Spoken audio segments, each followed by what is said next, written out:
Hopefully this one has sound. I noticed that the last recording, I don't know if it's because it was so long, did not have sound, or if somehow I uploaded the wrong file. I verified that. I don't think I did. I've actually had trouble on this room with that exact same problem, like pretty consistently. So it may be like Interesting, because I have not yet had that issue in either of my other class. All three of my classes are from this room. Oh, really? Yeah, and every other recording that I'm aware of, at least, that someone is, I asked this of all of my classes, did you check these? And it has sound. And everyone's, yes, I've been able to hear everything from every recording. That's great. Yeah, so I don't know what went on for this one recording. The only thing I can think of is this is the only one that was longer than an hour. It was 2 hours and 20 minutes. Did the file size get so large? It's like, all right, we gotta cut this somehow, strip the audio. I don't know. Let's try this out again. And if there's an issue again with this recording, someone please check and let me know. And I might have to do something like when we take a break, there'll be a part 1 and a part 2 of the recording. We'll try that, but we'll continue till we get it right. For those of you not in attendance whatsoever, here or remotely, I'm doing the best I can. Try to attend when you can, and you won't be at the whims of the fates. So any questions on this representation or this concept of a local search in this environment? The idea might be that this extends forever in the x-axis. We don't know the constraints of the search space.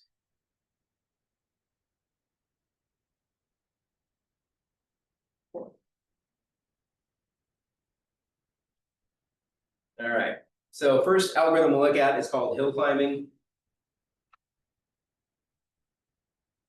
Hill climbing works by just selecting a random initial state. There's no really intelligent way to pick an initial state in a very large environment. You have to do some kind of analysis. And if you're doing that kind of analysis, you're kind of already exploring the search space in ways that you could be with just the local search algorithm. So we will select an initial state at random. Then we have to store that initial state and determine, okay, what are all of the possible neighbors of this initial state? For each of those neighbors, what are the associated values according to this objective function of being in those neighbor states compared to the current state? So we are going to move to the neighbor that has the highest value for that objective function, as long as it's higher than this state's. As soon as we reach a stopping point where all of the potential neighbors are at or below the value that we are currently at, we terminate and return that state. This is the best we could find. Everywhere that's adjacent to here is worse or equivalent to here, so we've done the best that we can, we return. Thoughts on this? Pros, cons? Analyze this approach to this problem and tell me what you think is good about it, bad about it. And as far as like bad, you're not like exploring the whole state space, like it's kind of limited. Yeah.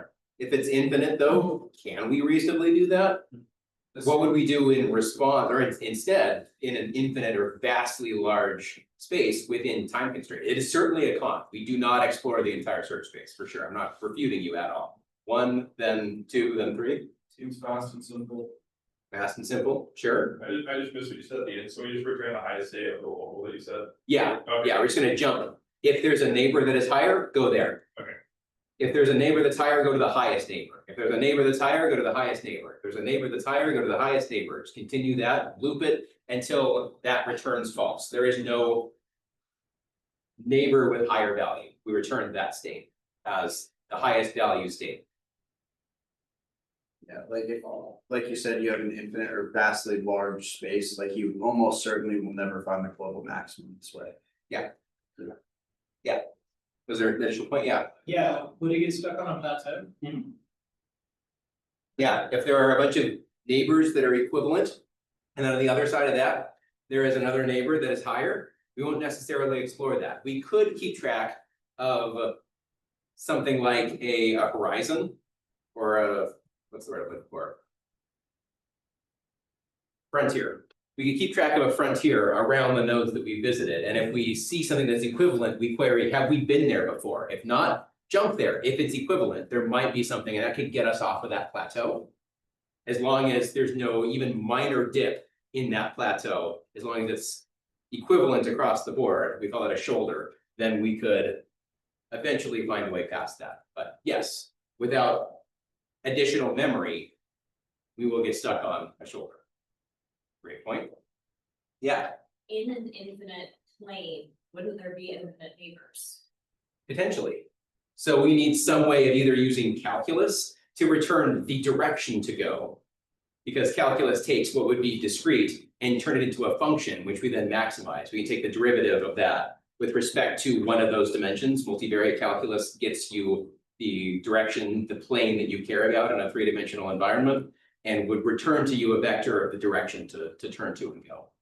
So yes, in continuous environments, it is significantly more challenging mathematically. You have to have taken something like Calc 3 or Calc 4 to have a sense of what that might look like. But yeah, in a discrete environment, you just query all neighbors. In a calculus environment, return to me the direction of the vector that maximizes the slope of the ascent.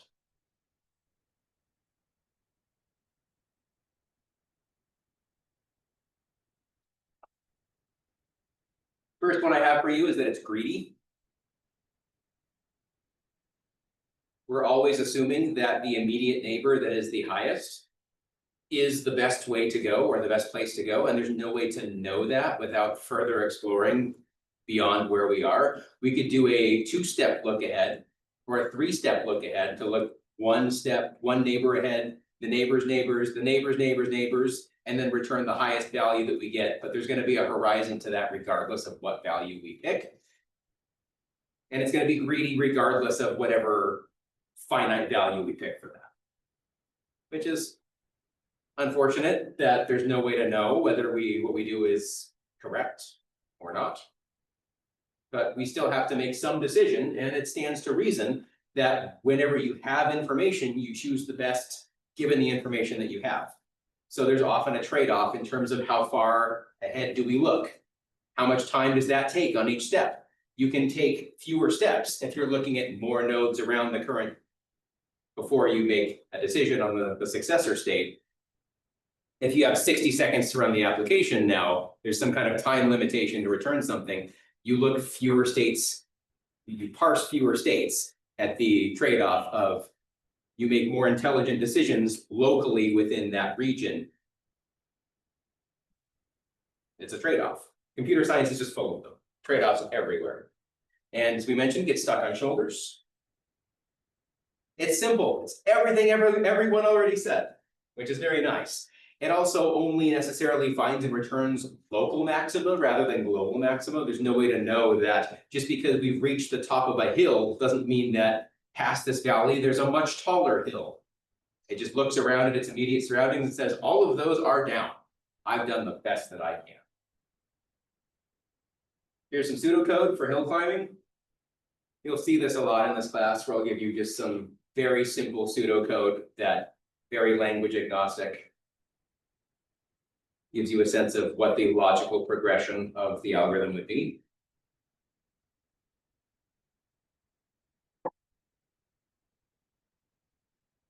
Who's heard of the 8 queens problem? Nobody. Awesome. I actually want people to play around with this. So the problem is you're given a typical 8x8 chessboard, and your task is to place 8 queens on that board such that none of them are attacking each other, which means that in one move, no queen could capture another queen. For those of you who have no idea how to play chess, a queen can move diagonally, horizontally, vertically, any number of squares. So you can see that, for instance, these 2 queens are attacking each other. With one move, this queen could capture this queen, or this queen could capture this queen. Write this down or draw this out or do something. What would it take in order to place 8 queens on an 8x8 grid such that none of them are attacking each other? Think about it in terms of your process, your algorithmic process, and see if you can come up with a solution. Take a little bit of time to try it out. The sign it's not possible, Chris. Oh, it's very awesome. We put one on 18, one on 12, and one on 17.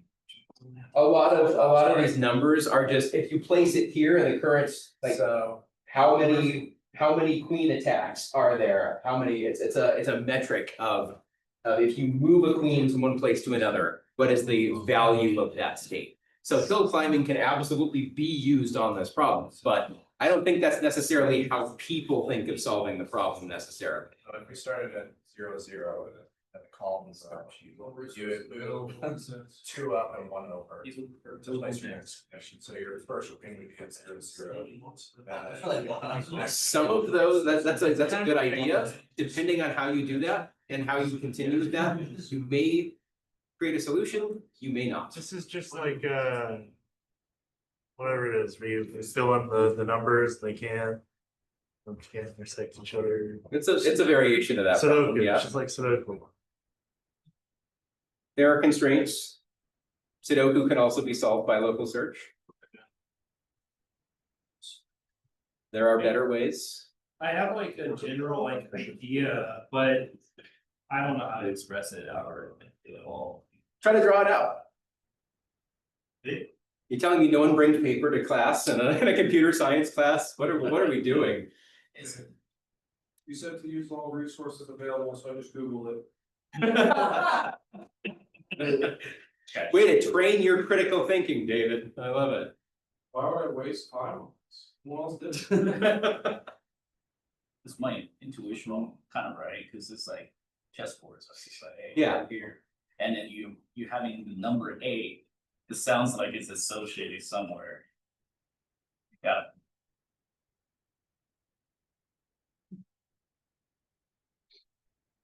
I'm curious to see if people can come up with a solution without immediately resorting to Google like an undergraduate. I gave you a solution. David could, right? Ah, paper. But like, I'll draw it on my I'm phone. trying to do it in my head. Yeah, that's tough to do. I gave you I the got like solution. 4. Yeah, Yeah, does it work? You draw it out and there's absolutely nothing that attacks. if you started at 0, and then you move from 18 to down to 14, and then across it, you repeat that process. So mark the notes for me, or tell me which ones, Yeah, move starting, yeah, I can't even come up with drawing. I put new ink in all of these pens, aside from red, which apparently had some in it, I but think it would work. I mean, you essentially like start with a knife, right? That's what I was thinking. Yeah. Exactly what Like it's. we're moving an iron. Yeah. 2 down. yep, You have 2 down, 2 over, another one right there. okay, There's a Do the same process. tester on Google. oh, yeah, I'll do that. Yeah. okay, Then from Then here. you get 5, you have to do another night jump. it's a good start. Here. Yeah. Then I got to 7. here. Okay, That's 2, 3, 4, 5, 6. Seven. mhm, And Can we change the words? oh wait, no, I'm 7, so Change that the one. words. Yeah, that one. Yeah. 3. Unfortunately, that one's attacking that one. Oh, yeah, that one's speed. So I'm wrong, I'm down by 1. It's a great idea, and sometimes with a quick variation of that, it will work. But it is not every night process that will work. I think I have one. Well, you I'm could just, feeling it cannot be on the eligible, like the queen cannot be on the. If it's 8 by 8, there has to be one in every row and every column. Otherwise, they're by definition attacking each other. Do you have a different colored one or? Yeah. Yeah, I can erase what we have here. It's still might work. It's a good idea. But I wanna give a totally fresh start to another. Yeah, I have no idea how you. So like, But it's similar, I started here, so if I did Q1 here, Yeah, you do like a nice jump, you get Q2. And then you do another one, yep, and you have Q3, yep, and then you do another one, and you have Q4. yep, So here it differs because you can't jump down 2, and you don't wanna do another one here because it kind of works the entire actually, I did do one here, so never mind. So, that attacks Q3, which one? Q5. Oh, this one does Q3. attack, right, gotcha. So, let me see. what I would do, one has to go in this row, so I would do, it can't go here because it attacks that one, Yeah. so it can't go here because it attacks that one, can't go here, attack that one, can't go here, attack that one. Can't go here because it attacks that one, it can go here, because it doesn't attack any, so if I do Q5. Then I can do the same thing here, it can't go in this one, it can't go in this one. So I can do Q6 here, move over, It attacks Q3 again. what? It'll attack. Yeah, Q6 that's attacks Oh, Q3. Q3, oh, sorry, yeah, And then your last one would have had to go here again, which attacks Q1. yeah, you see this one. I think mine are not squares, so this is harder to say. Yes, that's perfect. But An ASCII diagram.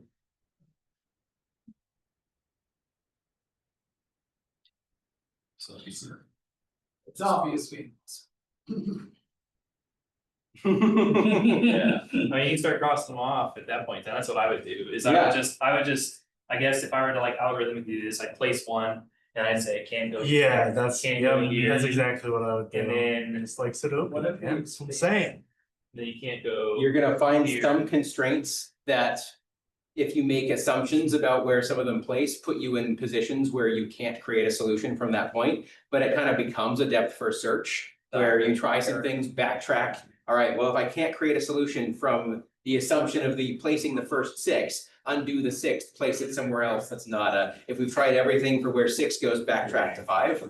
That is a depth first search across the entire search space, Yeah. which might be a little on the inefficient side. You will find a solution, but a lot of this class, especially tied to the application that is cyber, is going to be what are the. Cyber is all about efficiency. I think I mentioned this on That won't work. This one won't? Q4 attacks Q5. It's gonna Oh, go yeah, down. yeah, I'm sorry, I always create the diagonals, so you Yeah. can't do that one, you can't do these. You can't do these. I feel like this method could be brute force. Using Here's this the method. You Yeah, can do it. You can absolutely brute force it. Depth Can't first do search that. will brute force it. It's just, it's very inefficient. And then because like, Yeah, you have to just go through fly. every other space. And then the result will be like, okay, it doesn't work, then you have to go back, never mind. Yeah. It's a tougher problem, especially to algorithmically see from the top down as humans try to parallelize this kind of task. But it turns out that this kind of problem is something that local search can solve extremely quickly. You place a random board and then you make the move that creates the fewest queens attacking each other. Like you pick a queen at random and say, I'm gonna move an attacking queen. I'm gonna move you into a place that creates the fewest possible attacking pairs. And then just continue to do that by picking random queens. And in just a few moves, you will have a solution. From regardless of where you start, you will generate that solution by following that. It seems kind of like a heuristic. How many queen pairs are attacking each other? That becomes your fitness function, your objective function for figuring out how good a potential solution is. You look at all neighboring solutions, I pick this queen, where can I move it to create the fewest attacking pairs? That is a neighboring solution to this solution. That is a more fit solution. It is a better solution to this problem. Fewer attacking pairs. And they'll go into an acceptable formation. Yeah, a local maximum from there. And you will always be able to see that one queen will be able to move to create a fewer attacking pairs. It isn't necessarily a particular queen that you pick, but I will show you an example of a randomly generated board. 2 moves later, it's solved. Which is kind of cool to see. That isn't necessarily guaranteed to be the case, but I do have that prepared to show. So local search is super useful if you can design the problem kind of like this, where you're not looking at the entire search space. If you did a depth first search through this, that would be global search, where there are multiple goals. Those goals are the solutions to this problem, but you are searching through the entire search space, trying to find that goal. Local search says, given a current state, look at all the neighboring states to that and select one with the highest value of the objective function.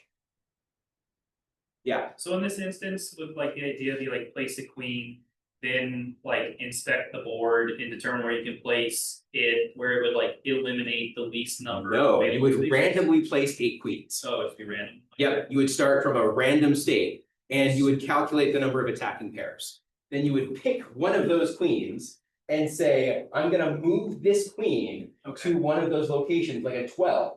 That says we go from the current number of attacking pairs to now there are 12 attacking pairs, which is the lowest number, the most fit that we could make it. So that is the best place for this queen to go, given that I'm only making a single move at once.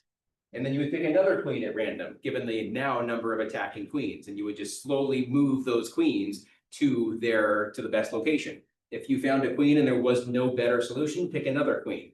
If you've gone through all 8 queens and you can't make it better from there, you have a local optimum solution. Given some problems, that might not be a global solution to the problem, but it becomes a hill, a local maximum of with one move, we cannot improve the board from here. And in the 8 queens problem, it guarantees you a solution. Can you explain that, the integers? Yeah, it's the number of attacking pairs if you pick a particular queen and then move that queen to, so basically, if we take this queen, where could we move this queen to create the fewest number of attacking pairs? So this is pulled from the book without the context of the book. But I think it picked a particular queen, or maybe it didn't. And it says, all right, where can we move a queen such that we create the fewest number of attacking pairs? So yeah, each integer is moving a queen to that location, how many attacking pairs are left?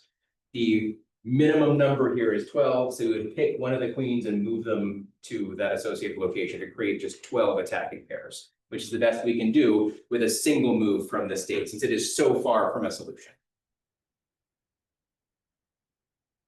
So any of the next adjacent state will be pick any 12, right? So you place all the 8 queens on those 12? Yeah, you would do something like move this queen here.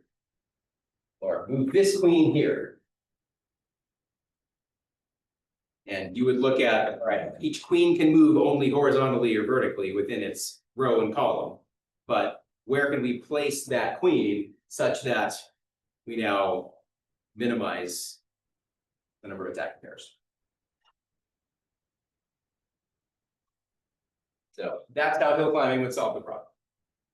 Look at all possible moves of one queen, pick the one that minimizes the number of pairs of attacking queens. That becomes our objective function. How many pairs of queens are attacking each other? If you hit 0, you've solved the problem. So even local search, we talked about heuristics in global search, but local search also requires heuristics for exactly that reason. We need some measure, some function that's going to tell us how good the current solution is. In A*, it's how far away, it's an estimate for how far away you are from the goal. In this case, it's how good is the solution that we have found.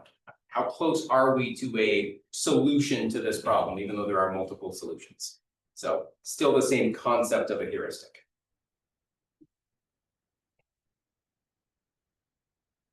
Questions for you. Is number of attacking queens admissible? Who remembers what admissibility was?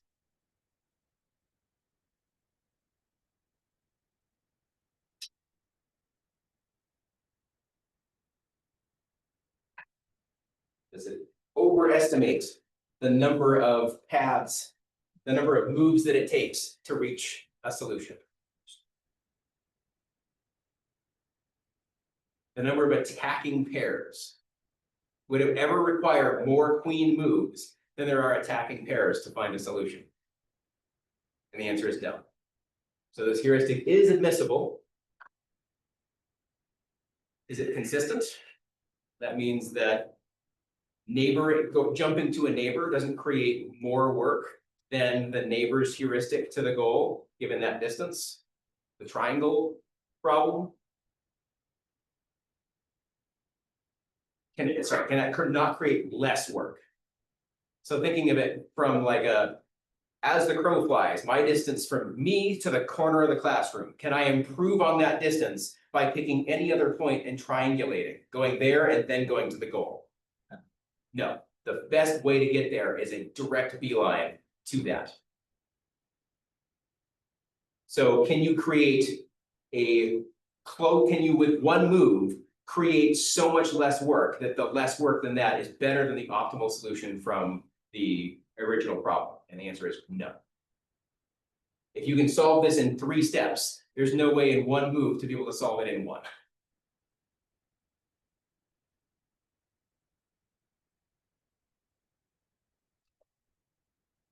It turns out to not particularly matter in terms of the local search. What to quite the same extent. We talked about some of the hill climbing issues, so how could we modify the algorithm to work around each of the issues that we designed or we identified for this? There are lots of variations of hill climbing that you should be aware of, because if you see some kind of problem out there in cybersecurity and you can map this onto a local search, you want to make sure that you're designing the search around the problem. So you should know all the different ways you can modify hill climbing to get around these issues. If getting stuck on a shoulder is a big problem in the domain of your what you're trying to implement, then you should not let yourself get stuck on a shoulder and work around that. If getting stuck at a local maximum is a big problem, there are things we can do about that. Does it guarantee the optimal solution? No, otherwise we'd always do it. But you can improve on the height of the solution that is returned depending on the algorithmic approach that you take, modifying hill climbing to get a better sense of, all right, well, I tried this 100 times. The best local maximum that I found was something like that. So getting stuck on shoulders, how do we avoid that? I kind of talked about it, but you allow for sideways moves. You keep track of a frontier and whether each location has been visited or not. If it's equivalent to the existing approach, the existing state, then you allow yourself to make that sideways move. If you visited that node before, you say, all right, I've already looked at that, I'm not going to go back. Unless, of course, there was another neighbor that was equivalent to that, but that would also be on your frontier and allow yourself to visit outwards any other neighbors that have that same value. And only once you've explored that plateau to its entirety and found that at the edges of that plateau, it's only ever down from there, then you return, this is a plateau, this is the best we can do without making some downward moves. That way, if it's only a shelf, and it goes up from there, you will find that shelf and be able to overcome it. Getting stuck at local maxima, stuff we can do about that. Use the concept of rapid restart. When you find a solution, that was the best solution given where this problem started. And remember, you picked that initial state randomly. So if you picked another random location to start at, maybe you would come up with another local maximum. Is that local maximum better or worse than the first local maximum that you found? You don't know. The more times you try this, the more confident that you will be that the local maximum that you find is a good local maximum. Not necessarily the best one, but a good one. Maybe it's a better than average local maximum. How many times do we have to try it to figure that out? Depends on the size of the domain. So you will find multiple local maxima returning the best one that we found, especially given the time constraints that we have. I give you 60 seconds to run this algorithm, or you have a certain amount of time or computational resource to devote to the task. Utilize those resources, use rapid restart, and return the best one that you can find given the constraints. And the important note, no guarantee that we hit the global maximum, no matter how many times we do this. Even for a small, until you've explored the entire state space, there's no way to know. There is the concept of stochastic hill climbing. Stochastic hill climbing just says rather than generating and jumping to a single neighbor, we're going to choose a bunch of them. So we're going to keep track of the best some number of them, all uphill moves with probability proportional to the slope. So now instead of greedily picking the best one, you're going to, well, that one looks really good, I'm going to assign that a high probability. This one looks not so good, but it is an improvement. I'll assign probabilistically, and that way if you do end up in this same situation in a later rapid restart, usually rapid restart plus stochastic is used, so that if you find yourself in that same state, you keep doing that, eventually you'll pick the other path, even though it doesn't look quite as good. And if that turns into a really steep incline, then you'll figure that out eventually via the rapid restart. So turn this from a greedy algorithm into a probabilistic algorithm. And with some probability, you'll start to explore the rest of the space if it is constrained. Of course, if it's infinite, you'll probably get more information by not doing this and just rapid restarting more times. First choice, many possible successors greedily choose the first state revealed that's better than the current state. So if each state has a billion neighbors and it's discrete, there's no way to make this into a function, no continuous function. We don't want to look at a billion potential neighbors to select the best one. It's going to save us a lot of time if we just look and 5 in, we see one that's better. Screw the other 999,999,995. We found one that's better, let's just jump to it. So it turns the greedy algorithm, it makes it even greedier. We're not even going to look at every possibility and choose the best. We're just going to choose the first one that is an improvement. And that's best when your states have a large branching factor. So you don't have to take the time to look at every possible neighbor. That's going to be a large, hefty computation in every single decision point. So you're going to have to trade that off. Beam search. This one keeps track of an array or a collection of some kind of the best states that you've seen so far. And you're going to have one of these processes running at each one of those locations, and you're going to generate a successor to each one of those. So maybe we do a 10 beam search. We would start with 10 beams, all at random locations. And we're going to generate the successor to all 10 of those locations. Some of those are going to go up a lot. Some of them are going to have started higher than others. But at the end of this, we have 20 points where we started each of those and the successor states. We're going to pick the best 10 out of those, where we started and where we ended up. And that's going to become the new beam that we generate successors from. And you continue this process until you run out of time. This allows us to highly parallelize this search. It also allows us to continue to explore where we have locally experienced success and quickly ignore locations that we don't spend a lot of our computation time on low value locations. Questions on any of these frills so far? Yeah. Beats are 4 or 5, sorry. Yeah, so let's actually go back to the very first image so that I can kind of draw this on the board. I was using blue and I will continue to use blue. So you can imagine I'm just going to spread these out relatively evenly, even though a random algorithm would place these truly randomly. You can imagine that we start one location here, one location directly on the shoulder, one location kind of sort of close to this global maximum, one location here, one location here, one location here, here. Not 10, but close enough. We'll generate successors to each one of these. So this one is going to look here and decide that the best thing to do is to move here. Look here and here, the best thing to do is it's stuck on a shoulder. Who knows what that actually does? Depends on the algorithm. Here and here we have this, here and here we have this, here and here we have this, and this. We're going to look at all, we've doubled the number of what we're storing right now. We're going to pick now the best n of these. We have 2n values that we've selected. We want to pick the best n. So we're going to select this, and this, and this, and this, and this, something like that.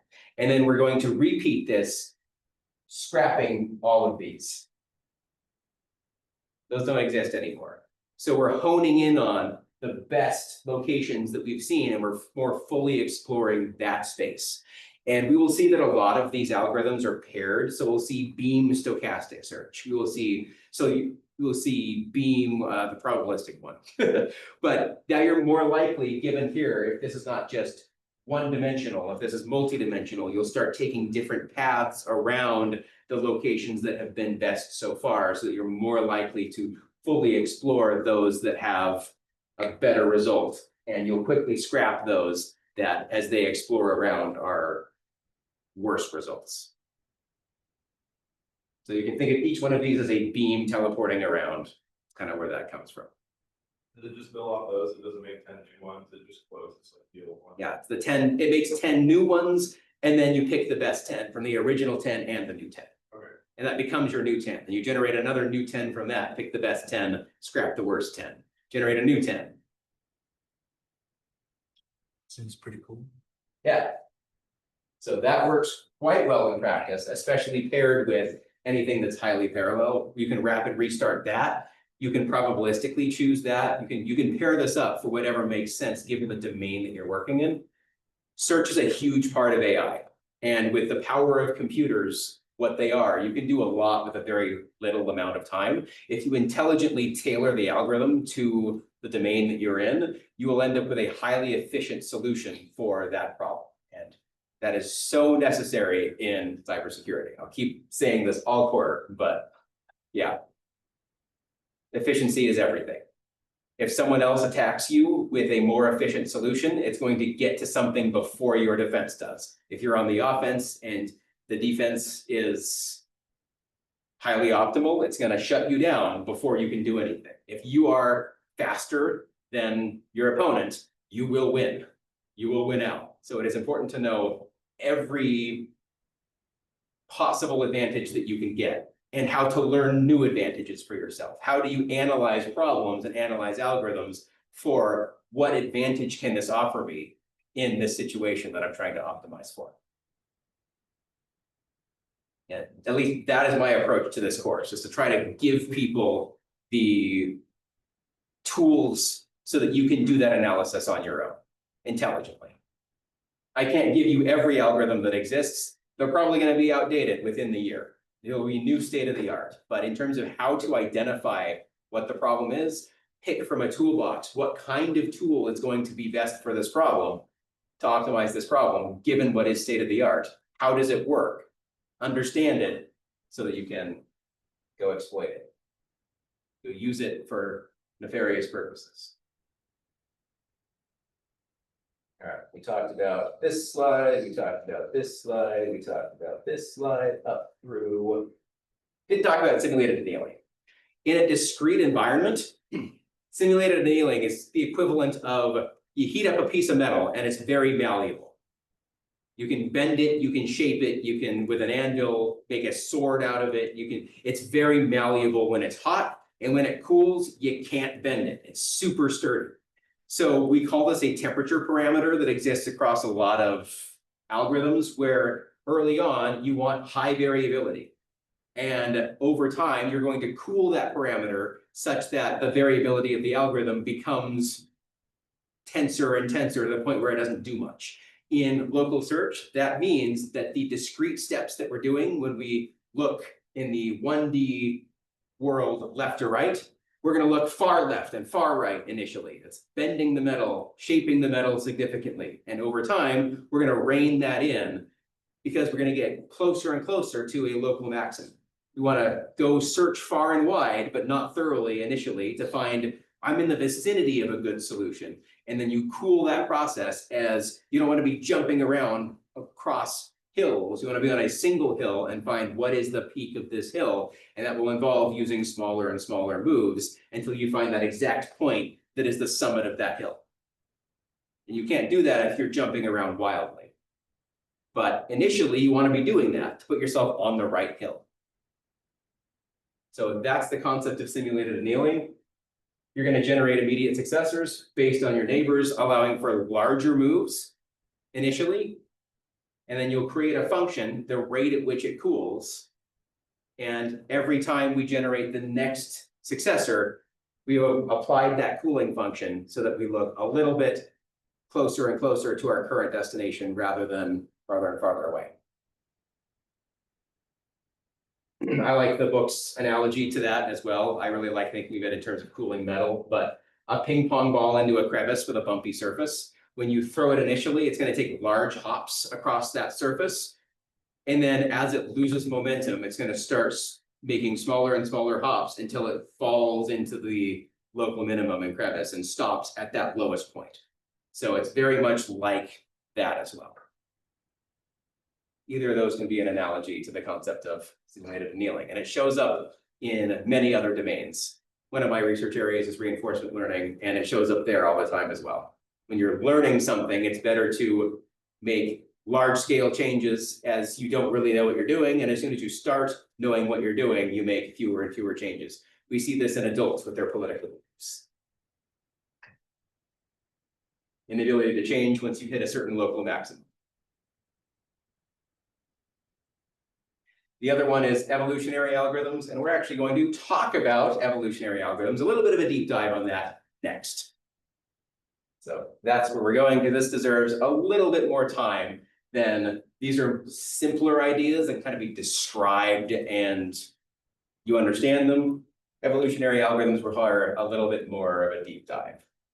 So why use simulations of evolution as a search method? It's surprisingly effective. And it is a great local search idea. So natural selection, very powerful natural phenomenon. We see organisms adapt to their surroundings in ways that the fitness of how likely they are to survive via small changes, and you're searching through a search space, you optimize its survivability for the parameters that it is living in. We see this happen over a very long period of time, but it's a large scale local search. So we algorithmatize this idea so that we can use it to solve problems that have nothing to do with natural selection. Yeah. Might take a break. Might take a break. Yeah. Time for that? It's been pretty close to that time. Can we get to the hour? Want to get to the hour? How's the rest of the class feel? You still mentally there, or are you? I like keeping numbers. Yeah. Seems to be able to- But even in what base? Base 12? There you laugh. I like it. We'll take something that's even in base 12 and we'll go about 5 more minutes. So thank you for keeping an eye on the clock. That's a good idea. So given environment that we have, organisms have a measurable fitness level for that environment. We will see that fish have a very high level of fitness as long as they're in the water. They have a very low level of fitness if you remove them from the water. So it's very dependent on the environment that they are in as far as measuring that fitness. So for natural selection, how likely are they to be able to avoid predators? If they have better camouflage, then they have the ability to have a higher chance of surviving an encounter with a predator. If the predator does not notice them, they're more likely to survive. This extends across all of biology. I won't go into too much detail about it, but how good are they at finding and locating food? This is something that can evolve if you have a longer beak, if you're a giraffe with a longer neck, you can start to reach and have a competitive advantage over other organisms for the same resources. Are they effective at attracting a mate with good genetics to be able to breed the next generation of more fit individuals? Are they fertile in the first place? Is it worth this organism trying to reproduce in general? If you have low fitness, maybe there's a natural reason why you don't want to pass that on to future generations. Many other ways to measure natural selection's fitness levels. But gene expression is one way to look at all of these. To what extent are particular genes being expressed? To what extent does that code for the environment that the organism needs to adapt to and optimize its performance in? Yeah. Okay, I get the parallels to algorithms in nature, but what about random mutations? We're actually going to get into that because that happens, and actually that's a very important part of a genetic algorithm that we code is for mutations. Mutations are what allow you to get out of local maximum. They teleport you across so maybe one offspring that you have has a dramatic change in its genetic makeup compared to its parents. And that's necessary if that teleportation leads to something that happens to find a significantly better local maximum. And then its offspring, because it's now more likely to survive because of that mutation, can continue to breed its way into the gene pool in a way that creates a healthier population in the long term. So with evolution, it's not just going only to what's a little bit better, it's also has a lot of tolerance in there of Yeah, And did it kill you? So it's gonna. right, yeah, you don't get a chance to reproduce, you don't survive long enough to be able to do that. Yeah, so there's a natural part to that as well. If you are not a fit individual, there's something wrong with that with respect to the environment that you're in. A fish out of water, there's a reason we don't see lots of fish breeding on land. Yeah, the parallels to biology are immense and could go on for a long time. We could spend the rest of the day talking about it, but we want to talk about the algorithmic, how can we use this process? Kind of how neural networks utilize the structure of the brain. How can we use the structure of natural selection to optimize a search process in something that's completely unrelated to biology? Yeah, so any individual fitness, just a function. And that function is, how important is it to the current environment? How effective is the individual within the confines, the constraints of that environment? And when organisms mate, offsprings inherit portions of their parents' genetics. There are mutations, there are small changes to that, but it is just a search to try to find the optimal gene expressions for the environment that they are in. So I guess we'll take a bit of a break. Come back in 5-ish minutes and we will continue talking about how we can utilize this for other search ideas.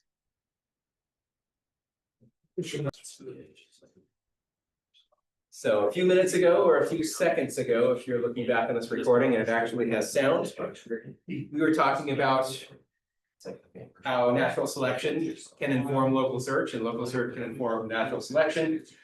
What we start caring about as we start turning this into an algorithm is rather than evaluating an individual's fitness, we start caring about analyzing and evaluating a population's fitness. So how does an individual make changes within the associated population to get an advantage over that population? You have to understand how that population works and how its fitness works to get to that point. So let's look at some evolutionary algorithms. It's actually a variant of stochastic beam search. So stochastic and beam search had a kid, and this is adjacent to that. So 3 main characteristics of any evolutionary algorithm. It's population based. We're going to be creating organisms in this population, and each organism is a potential solution to the problem. Each individual solution to the problem is going to have a certain amount of fitness in this population proportional to how close is it to a solution to the problem. Or how well does it perform in this function that is evaluating how good it is. How close to a local maximum or global maximum is it? What is its height on this one-dimensional graph? A more fit organism will be closer to a higher value, a less fit individual, lower value. So population-based, characteristic number 1. Number 2, it is fitness oriented, in that we're going to use some fitness function to evaluate what benefits it has with proportion to the rest of the population.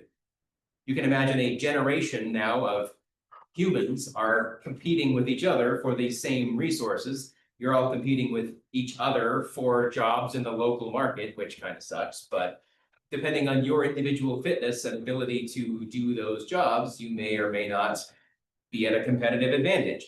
You're not competing with last generation looking for computer science jobs, you kick all their butts. But they got jobs back in their time, you're not concerned with that. So each generation is going to be some intelligent reading and mutation of an existing set of organisms to try to do that local search and create a more fit successor generation of potential solutions than this current generation's potential set of solutions. It's variation driven, so to avoid getting stuck in local maxima or minima, we're going to mutate or be able to change drastically with some small probability what happens when we breed these potential solutions together. So how would we actually represent this? What does a data structure look like that has an evolutionary algorithm object that does this? So we need to figure out how to store this. If possible, we want every element of the structure to be a possible solution to the problem. And every possible solution to the problem could be represented by the structure. So that is a one-to-one mapping of potential solutions to states of this data structure. Of course, you could use any existing structures that you're aware of, arrays, lists, trees, graphs, maps, anything else. Whatever you're aware of, whatever is out there. Pick something that could create this one-to-one mapping. The fitness function, how do you pick something that is fitness? It's hard to really train you on that. It's very specific to the problem that you're trying to solve. And there are going to be an infinite number of potential fitness functions that you could pick. You'll have to use some intelligence in constructing what you think will be easy to learn. And we'll actually get some experience with this as well when we talk about the machine learning side of this, when you're figuring out things like which features do I select? How do I tune the parameters of this machine learning algorithm to actually give us the best possible result that we can get? Because a particular neural network or a particular decision tree have lots of parameters that tell us how to generate the solution or how to search the space for the best solution that we can find. We want to be able to map the problem to the parameters so we can tune the parameters to more easily learn a solution to the problem. And that's going to be very problem dependent. Does that make sense? Yes. So better solutions should have higher fitness by this fitness metric, and worse solutions should have worse fitness according to that same function. You can make a discrete function, you can make a continuous function. Depends on the problem. Looking back at the n queens problem. Fitness function for that. We already talked about it. Number of attacking pairs. That turns out to be a great fitness function. The same kind of heuristic that it is in a local search. Since evolutionary algorithms are a kind of local search, the heuristic ends up being a great fitness function.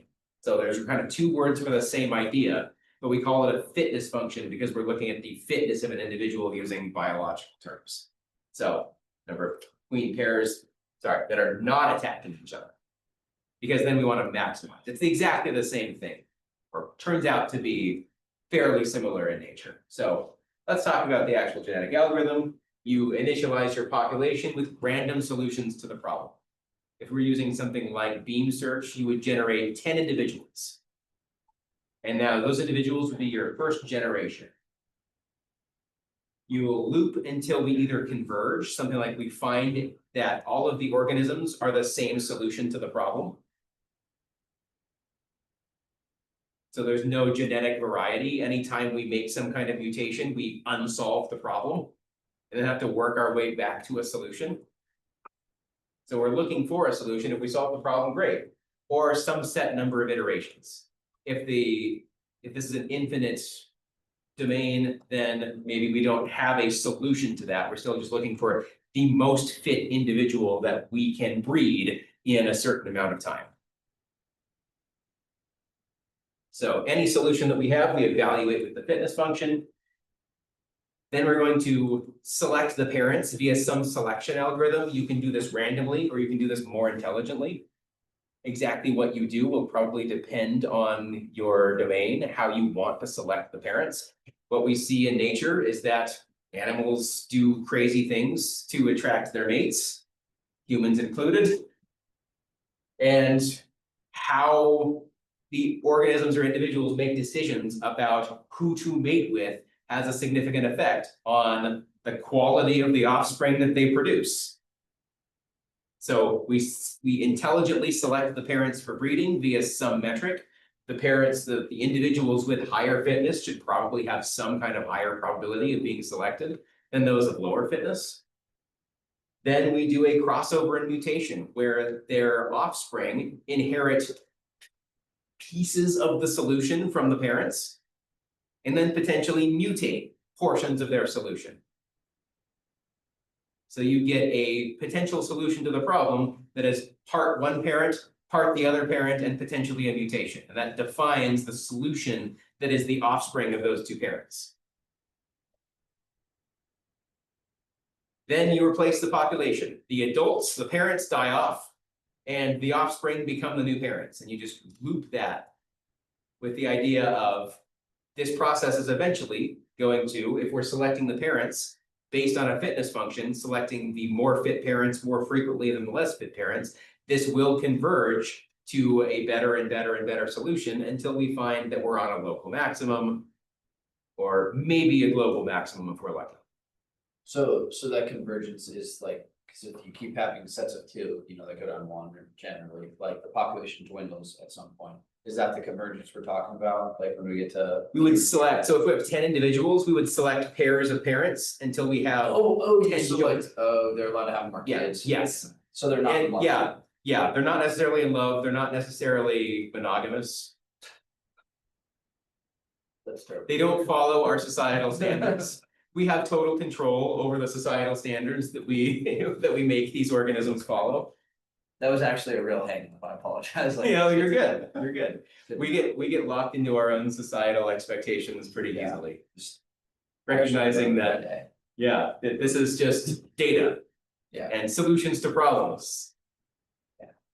So it looks something like this, where we have, here are the individuals, and maybe this is just the locations, the columns, where, so this, let's see, this potential one was 327 is this one.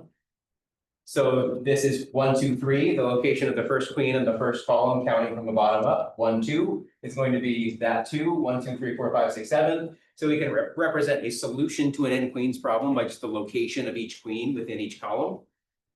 So we generate 4 potential solutions, and then we pick 2 parents, and we note that these are the number of pairs of queens that are not attacking each other, that based on that fitness function that we defined. So this has 24 pairs of queens not attacking each other, 23 pairs, 20 pairs, and 11 pairs. We use some function to determine how likely they are to be selected as a parent. And then we select 2 parents and we breed them. And depending on exactly how that works out, maybe we take the first 4 columns and the second 4 columns, or the first 3 columns and the second 5 columns. It doesn't really matter, or will become problem dependent on how you want to define how a child solution is created. But you can see that this potential solution bred with this potential solution, we took this portion of this solution, and we took this portion of this solution, and we just pasted them together and said, ta-da, another potential solution to the n queens problem. And that child has a certain fitness level of the number of pairs of attacking queens, or that are not attacking each other, and that generates the next thing. With some probability, we can make a particular change to this. Like we get the crossover here, we find that this particular 5 was mutated into a 1. So this is how we get out of that local maximum, local minima problem, is by taking some dimension of the end result and picking another random value for it. And you have total control over how that happens. To what extent is a mutation allowed? Is it a small neighborly change that moves the queen in one space or another? Do we select a random row for that queen to go in on that column? There's no right or wrong answer to that, and it becomes very problem dependent. But it creates a very interesting twist to the next generation. And finding that if we set up a solid fitness function, a good selection, a parent selection algorithm that will bias toward the better solutions without completely ignoring the worst solutions, that the next generation will, on average, have closer results to a solution to the n queens problem than the past generation. You can also select the best results from the parents and the children. So that simulates kind of maybe predators are out there, and if there's a very fit parent, they live to be a grandparent because they evaded death for long enough. But a child that is a very unfit child, even though it came from 2 very fit parents based on some mutation, that gets gobbled up by a predator because that's nature. Well, couldn't it also be like the opposite, where if you have two really fit parents and an unfit child, the parents would be enough to protect themselves and the child? Yeah, if you're taking the very nature analogy very literally, then yeah, you would have parents with the ability to protect the child, but each of these individuals are completely different or distinct in this particular environment, so we don't really have that familial tie. When you have an offspring, boots out of the nest, you're on your own. There's no sense of ownership over your children.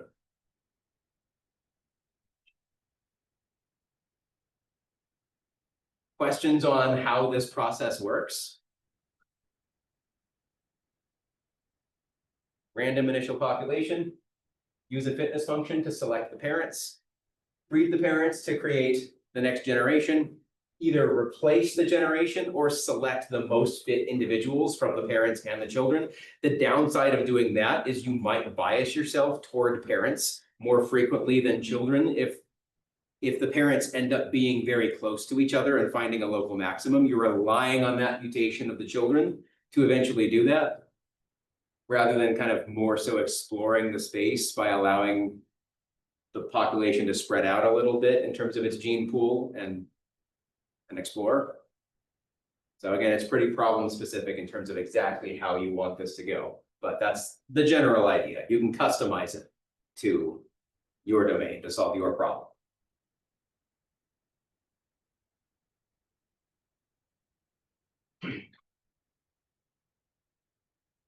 All right, some more details, selecting the probability of being selected. You can either make it directly proportional to their fitness score. That's frequently done in practice. So an individual that is twice as fit as another individual is twice as likely to be selected as a parent. There's no real reason necessarily to make it more complicated than that unless your domain has that structure built into it.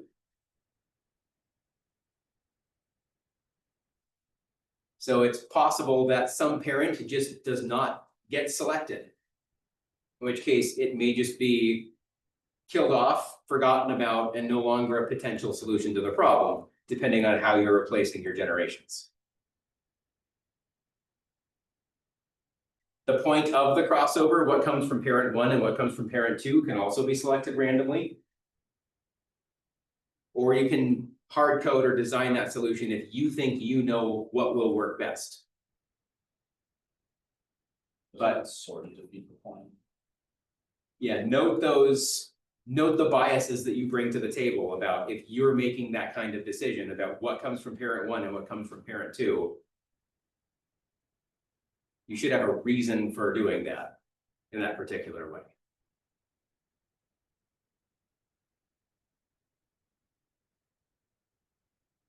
So if you start with an initially diverse population, you end up with a very broad sweeping search across the state space very quickly, especially with mutations. You're generating offspring that are kind of close to you, but then mutations teleport you across the n dimensions that are the setup of the problem. So you are kind of teleporting across the search space in search of optimal solutions. And you can also, the mutation rate can be temperature controlled in the same way that we talked about with simulated annealing, where mutations happen frequently early on and then get cooled off as your population starts to hone in on its own local optima so that they don't all teleport away from those local optima, leaving you without any hint of where that was.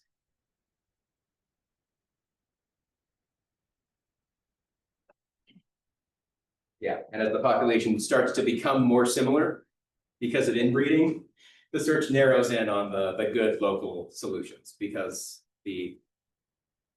you're likely to do inbreeding only if you are very fit. Yeah, there are some very fun analogies to society that can be made. There could be a great humor only accessible to advanced computer scientists, but there's a good stand-up routine here, so.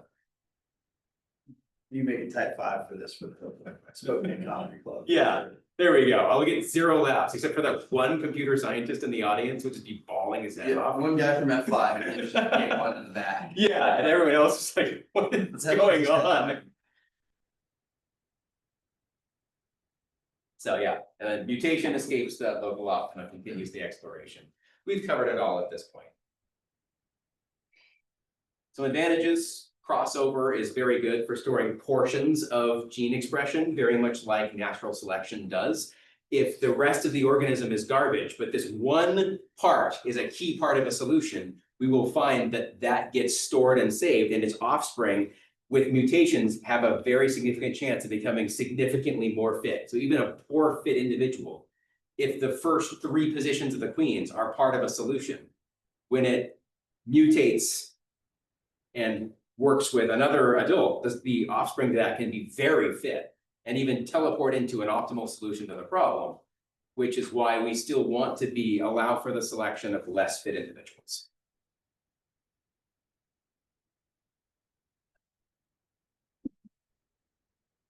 So, just like that. You can break this down with schemas and show it mathematically. For the most part, because this is a cross-listed course, I'm not going to dive into significant amounts of math proofs. They do exist, and textbooks like to go into them. So I think augmentatory reading, especially for our grad students, it's important to know and be able to show that kind of work. I tend to avoid it because there's enough in this class to cover just lots of intuitive ideas. I think that is my strength as an instructor, is portraying difficult ideas in intuitive and or funny ways. So I try to focus on that in my own content creation, but the proof behind these ideas are very important. And my drawing them out on the board, which is what happened to me in grad school, is very boring, but also very necessary. So I'm not going to go into it as much. It's still important. You should know how to do it. So yeah, we talked about exactly how all of this works. I pulled this from another course that I had taught at some point. So it kind of goes into a little bit more detail than I think is necessary and relevant to the broader scope of local search. Some optional parameters to this: an associated population size. How many individuals do you want to store in any given generation? Number of generations, how deep into the evolutionary process are we going? You can either terminate when you find a solution, when the organisms converge, when you run out of time and space resources. And of course, the fitness function. You have total control over the fitness function. There will be better and worse fitness functions given the problem that you have. We talked about that already. Or a better or simpler way to represent the data that makes it easier to learn via this process. Those are all things you should be thinking about if you identify that the tool in your toolbox that is appropriate for solving a particular problem is an evolutionary algorithm. Think about all of these parameters in terms of, how do I optimize my fitness function? How do I optimize my organism representation to make this process easier to learn? The easier it is to learn, the better result you're going to get. Then, of course, the crossover algorithm. That is also another variable you can tweak, as is the mutation algorithm. If you mutate too much, then learning is difficult because, hey, that's a great fit. That's a great fit individual. Teleports across the map rather than exploring the neighbors and search spaces of that. Whenever we breed that individual with something else, we teleport somewhere else. We never fully explore that local maximum, figure out where is that local maximum. Even though we found something that's really good, we want to explore more of that space. So higher mutation rates, good for exploring, bad for, given that we have some good results, optimizing that area. Too little mutation, you're going to get stuck in local optima, local maxima, minima, and you're going to fail to return an actually good solution to the problem. You don't explore enough, which is why I like to think of this in terms of, you can temperature control this. Early on, explore, mutate, eventually cool off, find those local optima of the places you ended up. So very relevant and very similar to every other local search algorithm we've talked about so far. Everything we've talked about so far has been a discrete environment. So how do we optimize this for continuous environments instead of a number of neighbors? Now, yeah, we talked about this just in terms of multidimensional calculus. What is the direction of the steepest slope? We can do that. So use multivariate calculus, find the vector. We use a variant of hill climbing where we just use steepest ascent. Find the direction that is steepest ascent rather than the neighbor that has the highest fitness.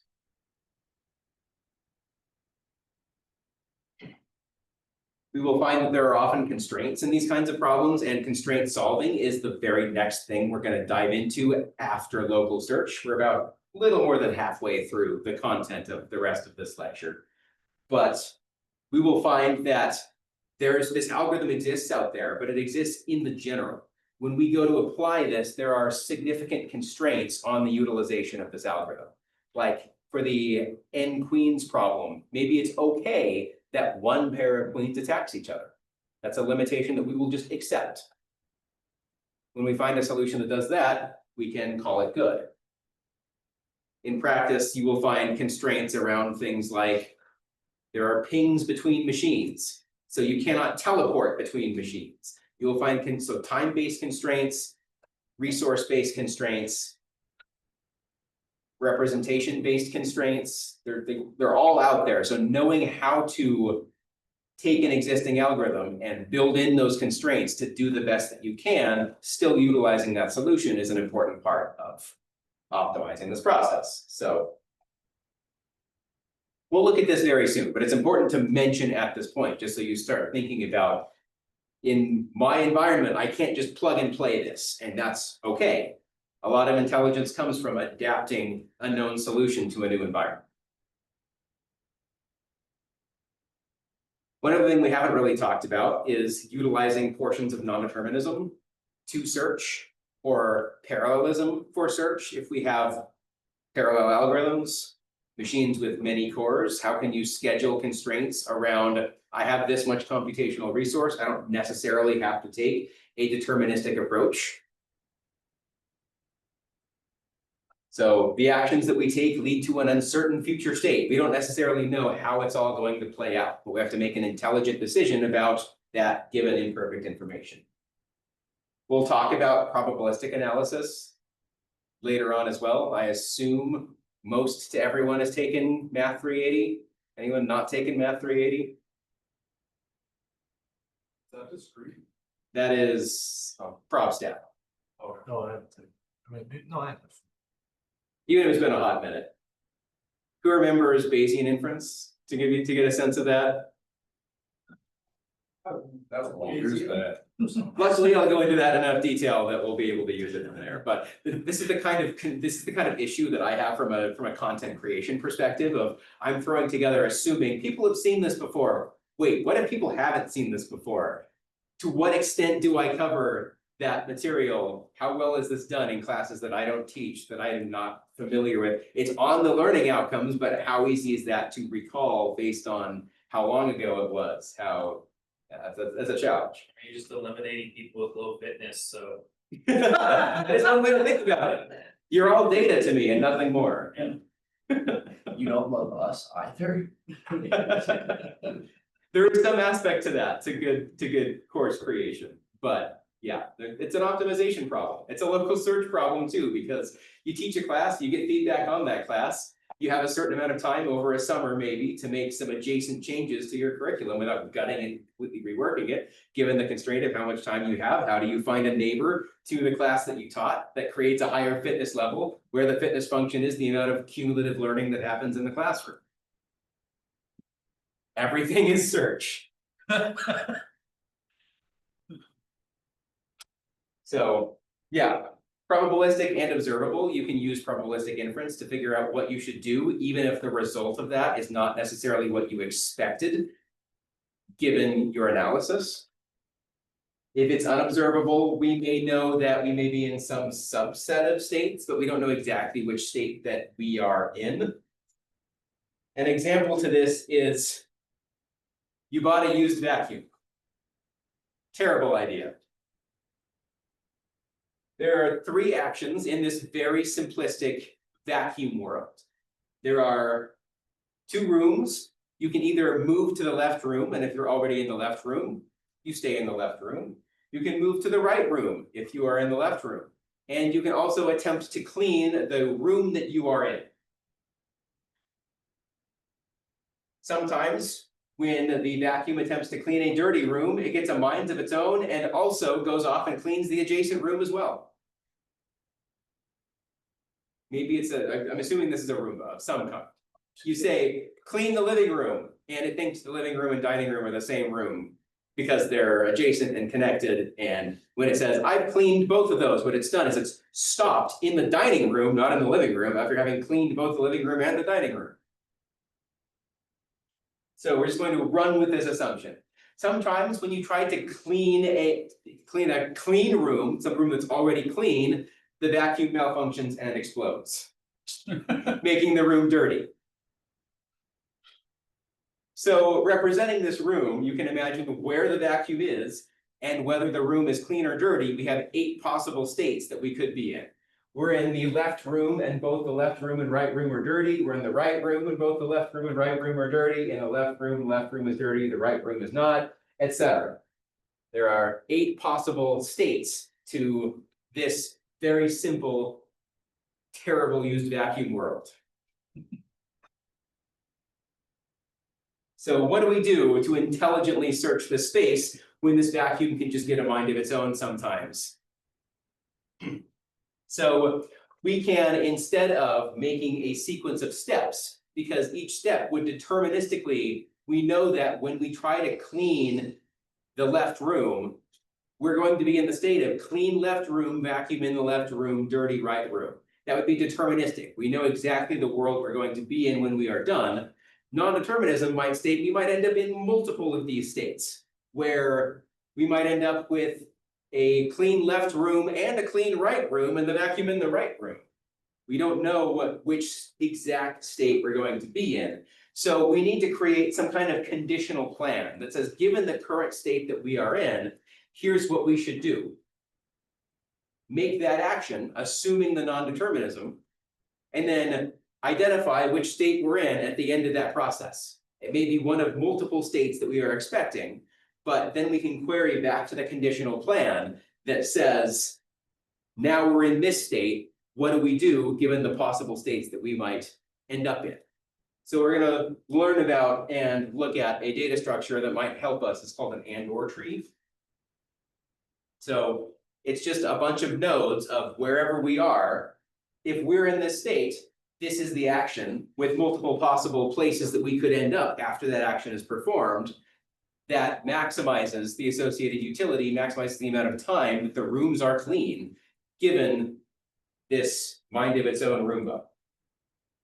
So if you know things about probabilities and states, and this is a Markov model, adhering to a Markov property, it doesn't matter the history of how we got to this state. If we're in the vacuum is in the left room is dirty, the right room is clean. It doesn't matter if the right room used to be dirty or not. The action that we want to take in this room is dependent on the state and the state only, and not the history of how we got there. That's the Markov property. Does that make sense? As soon as we have to store a history, then we have to care about the exponential number of possible histories and the branching factor of how did we get to this state. If that has an effect on the action that we should take, that's a way more complicated problem. In a Markov property environment, we don't care about how we got here. The state informs the action and that's it. Yeah. So I might not be understanding it, but like if the right room is dirty and the left room is clean and vacuum is in the right room. Yeah. Right, every time we get to that situation, we have like our conditional tells us what to do from there. And the idea is it's always the same. We always do that regardless of what. Yeah, we've done the analysis to say with some probability, we're going to end up in this state. With some probability, we're going to end up in this state. We're going to look at the fitness of each of those rooms multiplied by the associated probability of getting to that state. And that's going to tell us, do we move left? Do we stay where we are? Or do we attempt to clean this room? What action should we take? And based on each of those different actions is going to have a different expected value based on the value of the states that we could end up in and the associated probability of ending up in those states.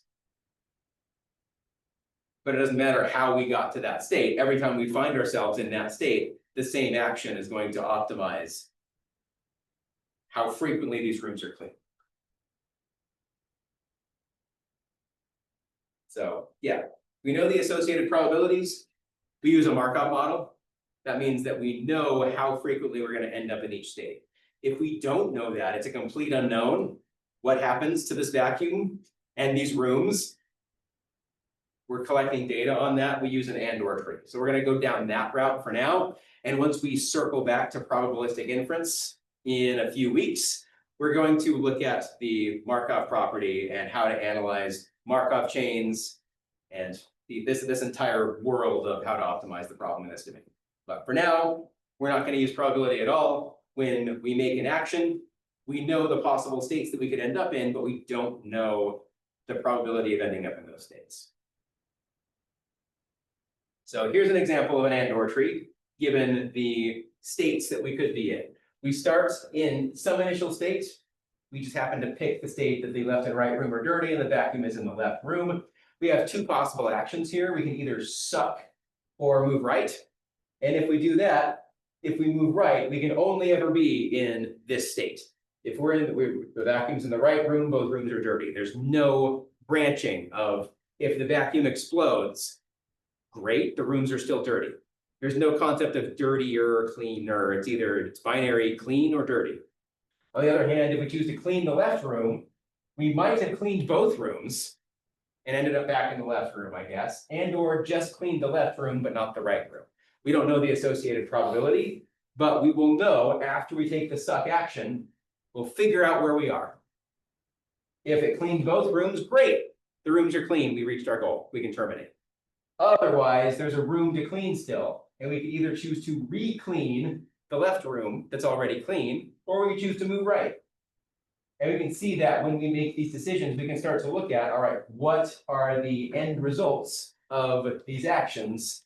We don't know necessarily how likely they are, but we can still make informed decisions about what is the right action to take given the associated rest of the tree.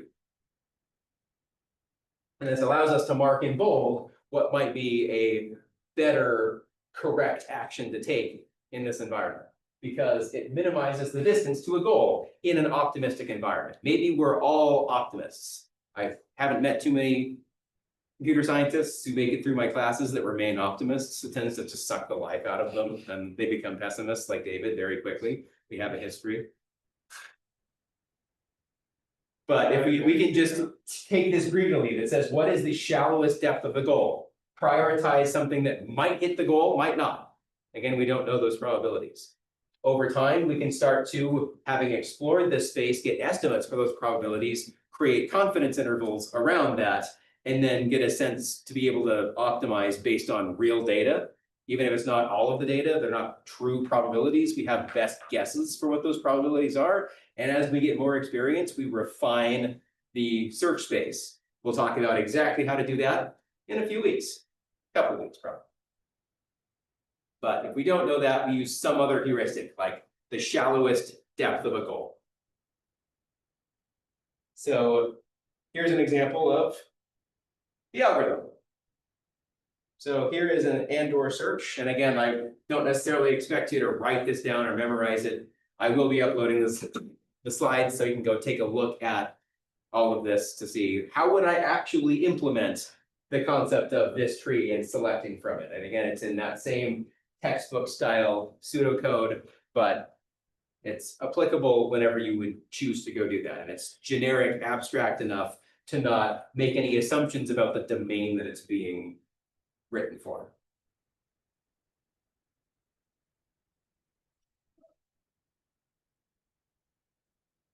We want to take a quick second break. It's starting to look like people are starting to fade a little bit.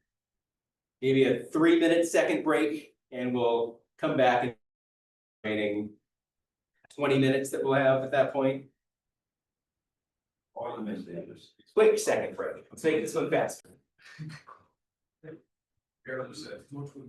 All right, so we're gonna try to polish this off in the remaining 20 or so minutes of class.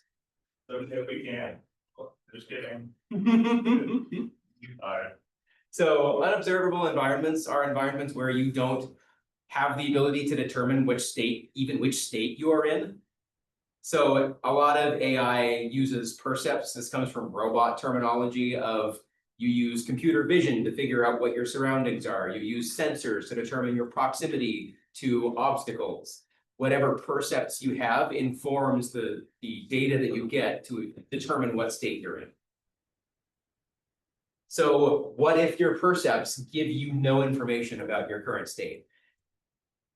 That becomes very difficult to handle in terms of you become a little bit blind to what state you're in. How do you still make intelligent decisions given limited or no information about that?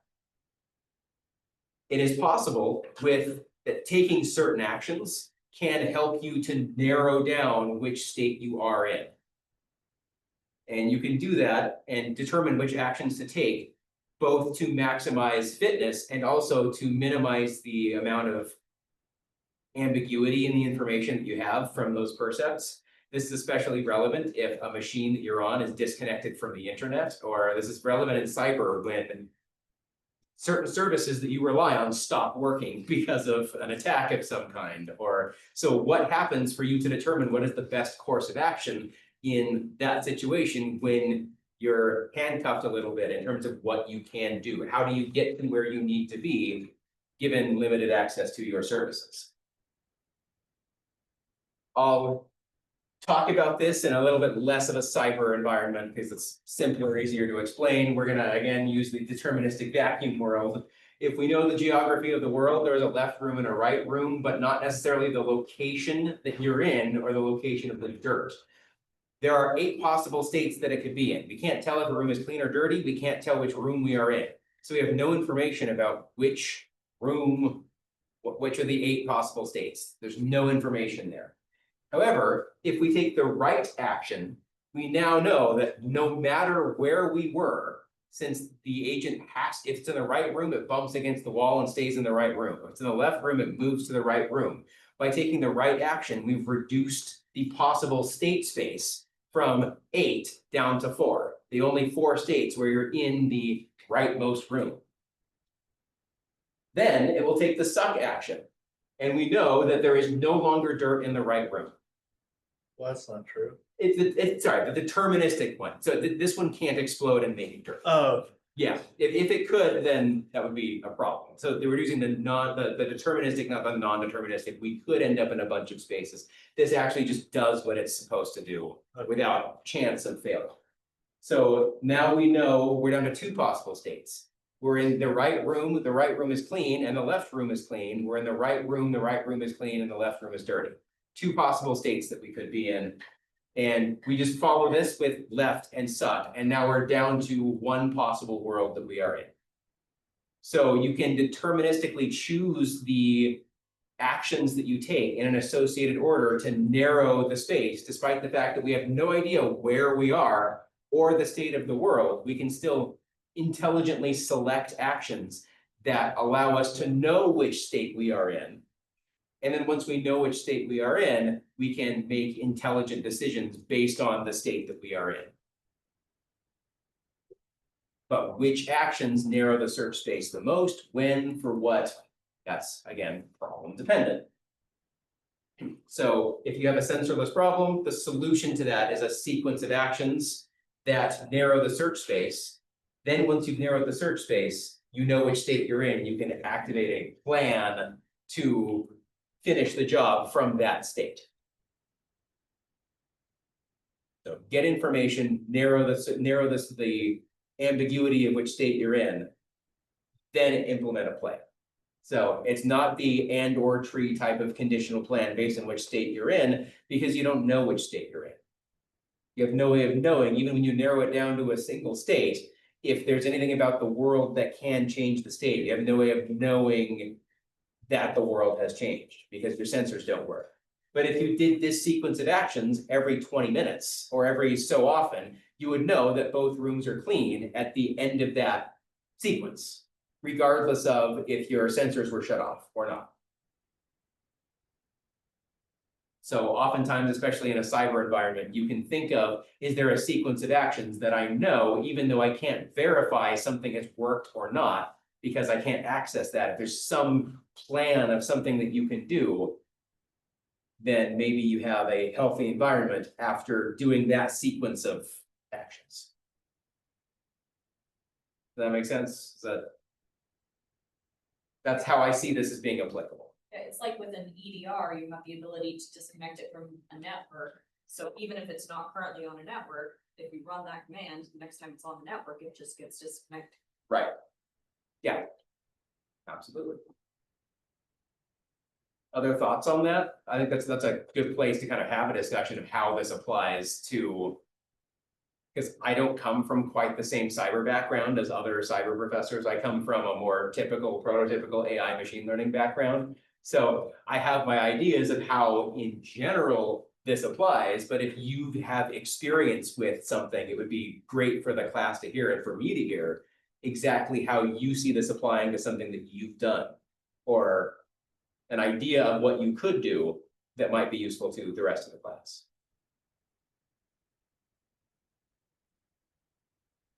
We can think about it, talk about it later too, if that requires a bit of processing to think about how that might apply and where. But I know it's relevant, I'm just not sure exactly where and exactly when for what you have seen. It could also be something where you don't know which machines have local admin accounts, but you can run a Yes. script that just disables it no matter what. Right, and then you know what state you're in, nothing has local admin. Exactly, and Yeah. you know, I actually worked in a place where accidentally everybody got domain admin privileges for a hot second. Oh yeah, that was ugly. But nobody figured it out until we actually ran like an audit and everything. Right, yeah, that's really good to know too, and especially if at that point. The network is vulnerable, someone clicks on some kind of.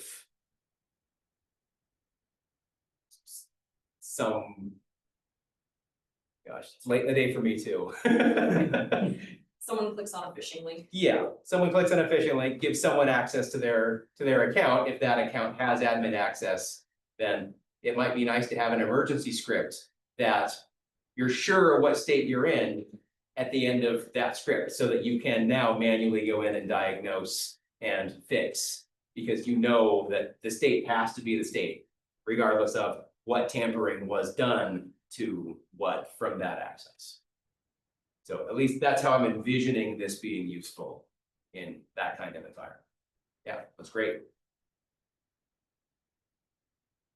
What's nice is, yeah, we modify what are physical problems, physically looking at and measuring the environment around you, into a belief state problem.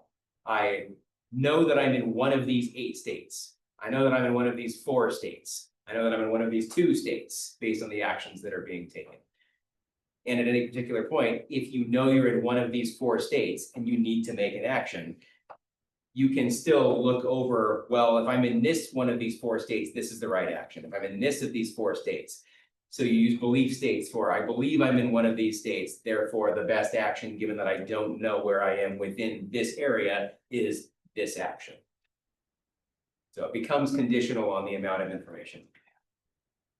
So here's an example of that, where we can now use sets of states to determine the actual state. The belief state that we start in is, we're in one of these 8 states. We don't know which one.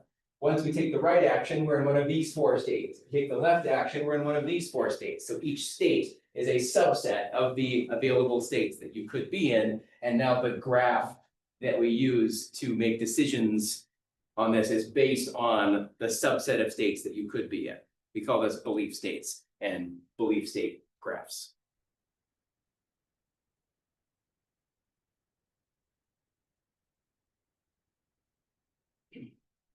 So states in those kinds of problems. Every state is a subset of the states that you could be in. How many possible states could there be? Anyone who's taking compilers from me should know this off the top of their heads.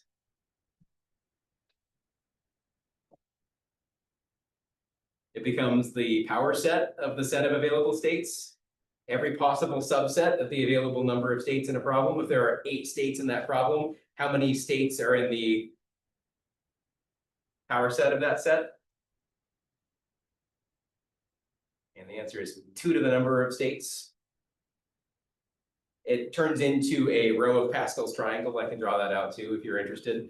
But basically, if there are 8 states, it becomes the 8th row of Pascal's triangle. where the number of states where there are 0 states is 1. You're in none of the states. You're in any one of the states. The next number in Pascal's triangle on the 8th row would be 8. There are 8 possible states that have 1 state to them, state 1, 2, 3, 4, 5, 6, 7, 8. And then there are pairs of states, 1 and 2, 1 and 3, 1 and 4, 1 and 5. That's the next number in the triangle.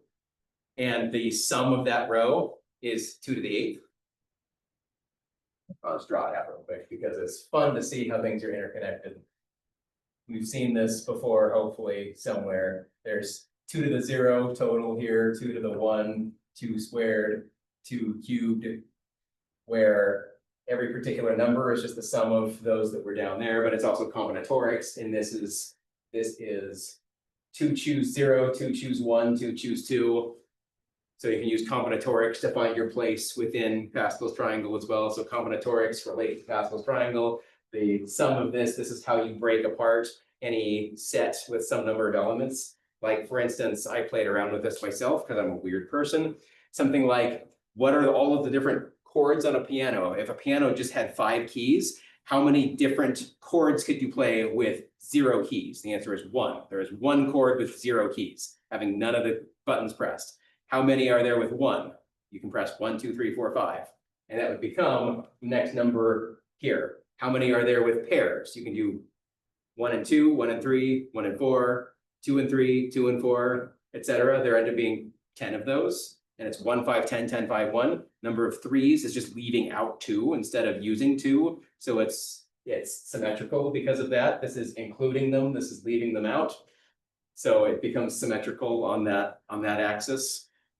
I just enjoy finding random connections between math ideas and how they're used in sets and how sets are used in computer science. So I can talk about this in a lot more detail, but that's kind of the aside of how many states would there be in a particular belief state. It's the power set of the number of states in that set. There are 8 states, 2 to the 8th possible sets.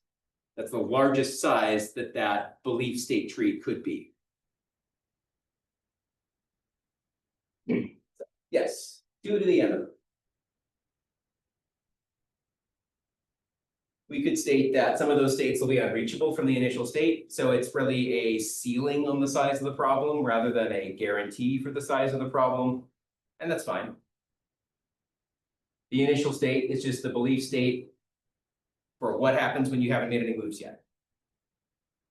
Actions at this point can be a little bit tricky. You want to think about, for every possible action that I could take from any possible state, what are the set of states that I could be in when you do this? It actually relates to one of the problems that I go over in compilers, which is the converting an NFA to a DFA. If anyone has taken that or is familiar with converting a non-deterministic finite automata to a deterministic finite automata, it's exactly the same idea. So these concepts show up in different realms. It's useful to just recognize them when you see them, if they're familiar.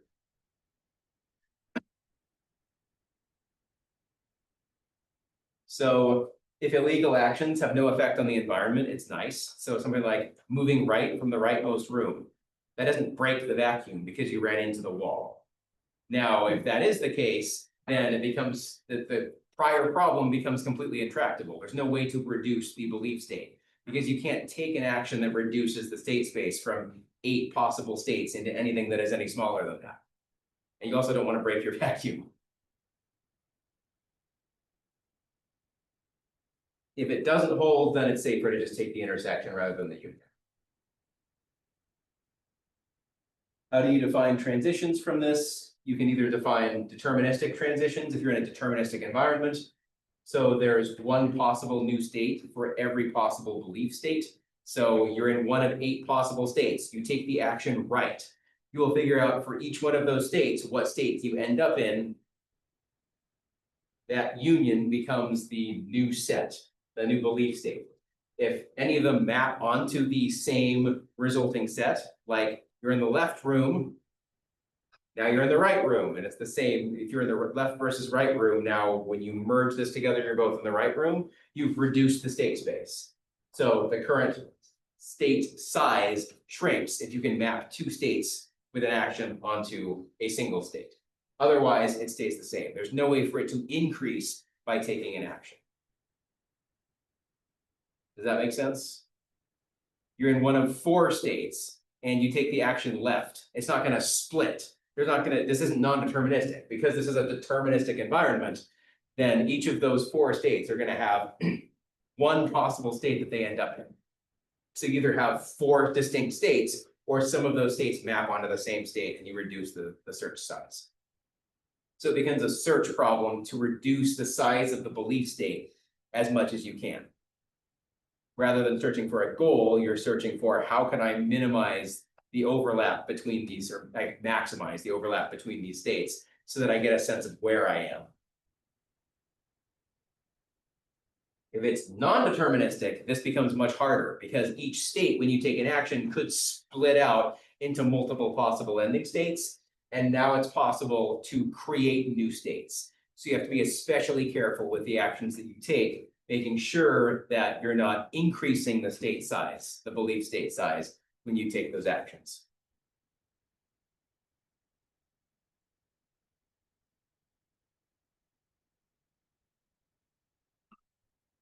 So how do we know if we've reached the goal if we have no percepts? How do we solve the problem? Come up with a sequence of actions that actually guarantees that we have a solution. If we can perceive that we have reached the goal, great. We just search around the space until we get that percept you reached the goal. And you want to minimize the belief state space until you get a sense of where you are and then find your way to the goal. Otherwise, you just happen upon the goal as you're trying to do that. If you're not looking to be in the goal state and you reach the goal state, then you know some more information, especially about the underlying state that you were in. That can actually really help you if your goal, if the program doesn't terminate at the goal.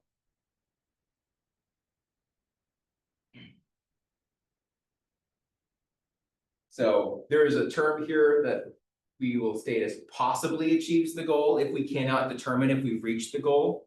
It may be that some of the underlying belief states have achieved the goal and some have not. So if we can't perceive the goal, we can now say we've possibly achieved the goal because some subset of the underlying states say that we have achieved the goal and some underlying states say that we have not achieved the goal. But we don't know because we can't perceive whether we've hit the goal or which state we're in, given that we're in one of the states in our belief state. Necessarily achieves the goal says that every state in the belief state is at a goal state. So now we can terminate and say, even if we don't know exactly which goal state we hit, if there are multiple, if we've navigated the world such that all possible belief states are at a goal, then we can terminate. It's kind of like I guess it's the sliding 2048 puzzle, for instance. You can imagine that you didn't know where you are in a particular, you could manipulate it so that you've generated the correct solution regardless of where the initial placement was, if you were able to do something like that. For all possible permutations of that, this particular sequence of actions generates the 2048. Without the ability to see into it in the intermediary states. So wherever we can, we want to necessarily achieve the goal, but sometimes that's just impossible.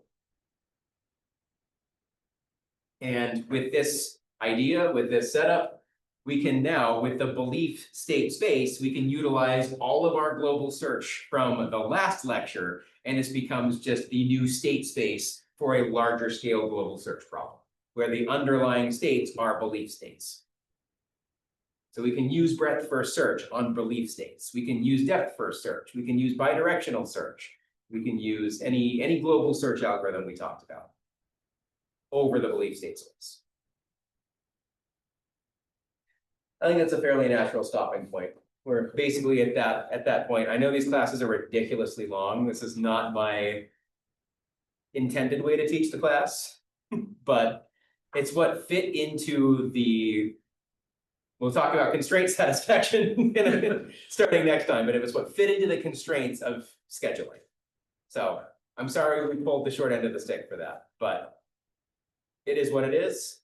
It sucks for everyone, but thank you for being a part of it and for taking what you can from this. I will see you on Thursday. I think I will spend at least 20 minutes in my office answering some questions about the assignment if you're stuck or want some additional guidance on the project. Sorry?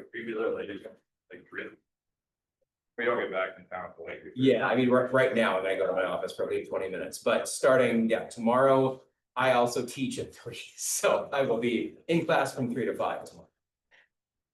But I can try to be back at my office at 5. I for Discord now, you're. Yeah, that's fair. We can at least arrange a time. That's okay, you also see that.